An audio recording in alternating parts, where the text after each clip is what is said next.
Bonjour à toutes et à tous. C'est Mimi, je suis très content de te retrouver et je te souhaite la bienvenue sur notre chaîne La Route Vert. Avant de commencer, prends un petit moment pour respirer. Choisis ta boisson préférée, un café, un chocolat chaud ou ce que tu aimes, et une petite gourmandise, comme un pain au chocolat ou une tarte aux pommes. Tout est prêt? Alors, on commence. Aujourd'hui, nous allons parler de deux notions très importantes en linguistique, et plus précisément en sémantique, c'est-à-dire dans l'étude du sens des mots. Ces deux notions sont la dénotation et la connotation. Ces mots peuvent sembler un peu techniques, mais l'idée est très simple. Tout d'abord, un mot sert à désigner une réalité de manière neutre. C'est ce qu'on appelle la dénotation. Mais ce même mot peut aussi évoquer des émotions, des images, des jugements, des souvenirs ou des valeurs culturelles. C'est ce qu'on appelle la connotation. Autrement dit, la dénotation, c'est ce que le mot désigne. La connotation, c'est ce que le mot évoque en plus. Prenons un exemple très simple, le mot rouge. La dénotation du mot rouge, c'est une couleur. On peut dire que le rouge est la couleur du rubis, de certaines fleurs, du sang ou d'un feu de circulation. Mais le mot rouge ne désigne pas seulement une couleur. Selon le contexte, il peut aussi évoquer la passion, l'amour, le danger, l'interdiction, l'urgence, la colère ou la violence. Voilà la différence. Le mot est le même, mais il ne produit pas toujours le même effet. Commençons par la dénotation. La dénotation est le sens premier, objectif et neutre d'un mot. C'est le sens que l'on peut trouver dans un dictionnaire. La dénotation répond à la question « Que désigne ce mot ?» Prenons le mot « maison ». Sa dénotation est simple. Une maison est un bâtiment destiné à l'habitation. C'est une définition neutre. On ne parle pas encore de famille, de souvenirs, de sécurité ou de chaleur. On dit simplement ce que le mot désigne. Prenons un autre exemple, école. La dénotation du mot « école », c'est un établissement où l'on reçoit un enseignement. Encore une fois, c'est neutre. On ne dit pas si l'école est agréable, stressante, importante, ennuyeuse ou rassurante. On donne simplement le sens de base. Prenons maintenant le mot « chien ». Dénotation, animal domestique appartenant à la famille des canidés. C'est une définition objective. On ne dit pas encore si le chien évoque la fidélité, l'affection, la peur ou le bruit. Tout cela appartient plutôt à la connotation. La dénotation est donc le sens de référence du mot. Elle permet d'identifier la réalité dont on parle. Passons maintenant à la connotation. La connotation, c'est tout ce qu'un mot peut évoquer en plus de son sens principal. Un mot peut produire une impression positive, négative, affective, sociale ou culturelle. Reprenons le mot « maison ». Dénotation, bâtiment destiné à l'habitation. Mais la maison peut aussi évoquer la famille, l'enfance, la sécurité, la chaleur, la protection, les souvenirs. Quand quelqu'un dit « je rentre à la maison », il ne parle pas seulement d'un bâtiment avec des murs, une porte et un toit. Il peut aussi parler d'un lieu familier, rassurant, intime. La maison devient alors plus qu'un simple lieu. Elle devient un espace affectif. C'est cela, la connotation. Prenons maintenant le mot « école ». Dénotation, établissement où l'on apprend. Mais ces connotations peuvent être différentes selon les personnes. Pour certains, l'école évoque la réussite, l'amitié, la découverte, le progrès. Pour d'autres, elle peut évoquer le stress, les examens, les devoirs, les notes ou la peur de l'échec. Le mot est le même, mais ce qu'il évoque peut changer. Prenons aussi le mot « chien ». Dénotation, animal domestique. Connotation possible, fidélité, affection, protection, compagnie. Mais pour une personne qui craint les chiens, le même mot peut évoquer le danger ou l'inquiétude. On voit donc que la connotation peut dépendre de l'expérience du locuteur. Il est très important de comprendre qu'un mot n'a pas toujours une seule connotation. Un même mot peut avoir plusieurs valeurs, parfois même opposées. Prenons le mot « feu ». Dénotation, phénomène de combustion qui produit de la chaleur et de la lumière. Mais le feu peut avoir des connotations positives ou négatives. Connotation positive, chaleur, lumière, foyer, énergie, vie. Connotation négative, danger, incendie, destruction, brûlure. Par exemple, dans l'expression « le feu de la cheminée réchauffe la pièce », le mot « feu » évoque plutôt la chaleur, le confort, le foyer. Mais dans « le feu s'est propagé dans l'immeuble », le mot évoque le danger, la peur, la destruction. La dénotation reste liée à la combustion, mais la connotation change selon le contexte. Prenons encore le mot « nuit ». Dénotation, période comprise entre le coucher et le lever du soleil. Connotation possible, repos, sommeil, calme, rêve. Mais aussi, peur, solitude, danger, mystère. Si je dis « j'ai passé une nuit calme », la connotation est plutôt positive. Mais si je dis « il marchait seul dans la nuit », la connotation peut devenir plus inquiétante. Le contexte est donc essentiel.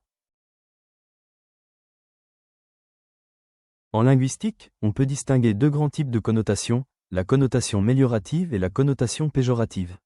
La connotation méliorative donne une valeur positive à un mot. Elle valorise ce dont on parle.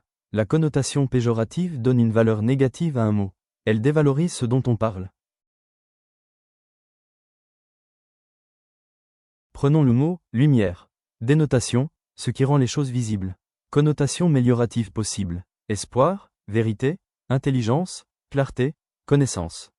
Quand on dit « cette explication m'a apporté de la lumière », on ne parle pas seulement d'un phénomène physique. Le mot « lumière » évoque ici la compréhension. Prenons maintenant le mot « pollution ». Dénotation, dégradation de l'environnement par des substances nuisibles. Connotation péjorative. Danger, saleté, maladie, destruction, irresponsabilité. La connotation peut être affective. Prenons le mot « mère ». Dénotation, femme qui a donné naissance à un enfant ou qui joue ce rôle auprès d'un enfant. Mais les connotations peuvent être nombreuses. Amour, protection, tendresse, autorité, origine, famille. Cependant, pour certaines personnes, le mot peut aussi évoquer la douleur, l'absence, le conflit ou la distance. Donc, la connotation n'est pas seulement dans le dictionnaire. Elle peut aussi être dans l'histoire personnelle du locuteur. La connotation peut aussi dépendre de la culture. Prenons les couleurs. Le mot « blanc » a une dénotation simple, couleur claire, opposée au noir. Mais ces connotations varient selon les cultures et les contextes. Dans certains contextes, le blanc évoque la pureté, la paix, la propreté, l'innocence. Mais dans d'autres contextes culturels, le blanc peut être associé au deuil. Donc, la connotation d'une couleur n'est pas toujours universelle. Prenons le mot « noir ». Dénotation, couleur sombre, absence ou faible présence de lumière. Connotation possible, nuit, élégance, mystère, deuil, tristesse, peur. Encore une fois, la connotation dépend du contexte. Certains mots ont aussi des connotations sociales. Prenons le mot « quartier ». Dénotation, partie d'une ville. Mais selon les expressions utilisées, les connotations changent.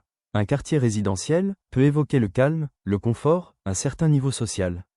Un quartier populaire peut évoquer une population modeste, une vie locale, parfois une forte solidarité. Un quartier sensible peut évoquer des difficultés sociales, de l'insécurité ou une représentation médiatique négative. La réalité désignée est toujours une partie de la ville, mais les mots associés modifient l'image de cette réalité.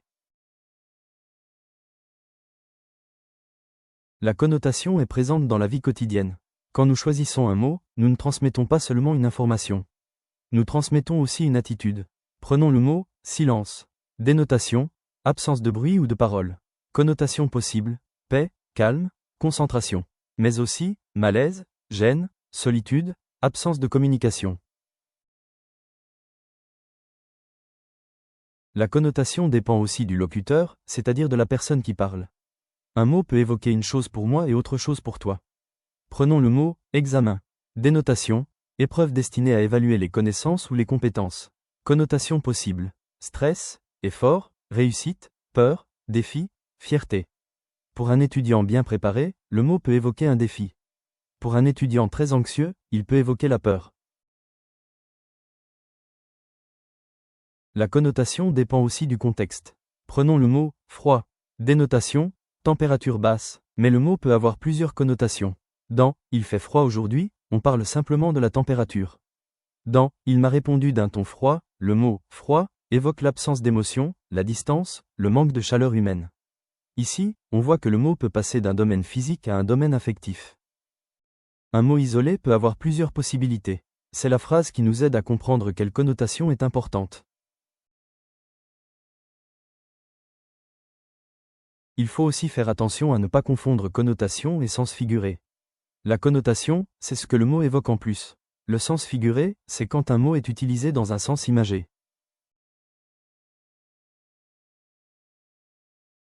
Prenons le mot « lumière ». Dans « la lumière entre par la fenêtre », le mot est utilisé au sens propre. Mais il peut déjà avoir une connotation positive, clarté, douceur, matin, énergie. Dans « cette idée apporte de la lumière au débat », le mot est utilisé au sens figuré. Il signifie ici compréhension, clarté intellectuelle. Donc, la connotation et le sens figuré sont proches, mais ce n'est pas exactement la même chose. Un mot peut avoir des connotations même quand il est utilisé au sens propre. Pour conclure, retenons l'essentiel. La dénotation, c'est ce que le mot désigne. La connotation, c'est ce que le mot évoque en plus. En linguistique, étudier la dénotation et la connotation, c'est donc apprendre à observer les mots avec plus de précision. Et surtout, c'est comprendre que dans la langue, le sens ne se limite pas à ce qui est écrit dans le dictionnaire. Les mots désignent, mais ils suggèrent aussi. Merci d'avoir regardé cette vidéo jusqu'au bout. Si elle t'a plu, pense à mettre un gros pouce bleu. C'est un petit geste qui nous aide énormément. Pour ne rien manquer des prochaines vidéos, abonne-toi à la chaîne et active la cloche. Retrouve-nous aussi sur les réseaux sociaux. À très bientôt pour une nouvelle vidéo.